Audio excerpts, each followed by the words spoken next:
சூப்பரான Chennai style mutton கறி தோசை எப்படி பண்ணலான்னு பார்க்கலாமா? ரொம்ப ஈஸிங்க.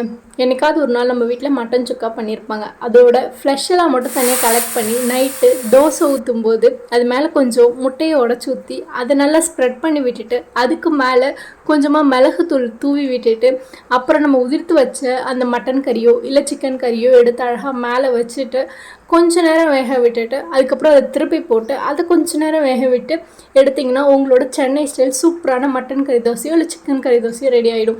இதுவே மதுரை ஸ்டைல் எப்படி பண்ணுறதுன்னு பார்த்தீங்கன்னா, அந்த மாவு எடுத்து கல்லில் ஊற்றும் போதே அது கூட நம்ம வீட்டில் கொஞ்சம் குழம்பு வச்சுருந்துருப்பாங்கல்ல, அந்த குழம்பையும் எடுத்து நல்லா கலக்கி ஒரு அடை கலரில் வந்துடும். லைக் ஒரு எல்லோவிஷ் கலரில் வரும்பொழுது அதை நல்லா ஸ்ப்ரிட் பண்ணி அது மேலே முட்டையை ஊற்றி அது மேலே மிளகுத்தூளை போட்டு அப்புறமேட்டா நம்மளோட கொத்துக்கறியை வச்சு அப்போ 2 பக்கமும் திருப்பி போட்டு வேக வச்சு சாப்பிட்டா அதுதான் மதுரை கறி தோசை. ஸோ 2 கறி தோசையுமே செம்ம டேஸ்ட்டாக இருக்கும். ட்ரை பண்ணி பார்த்து எப்படி இருக்குன்னு சொல்லுங்கள்.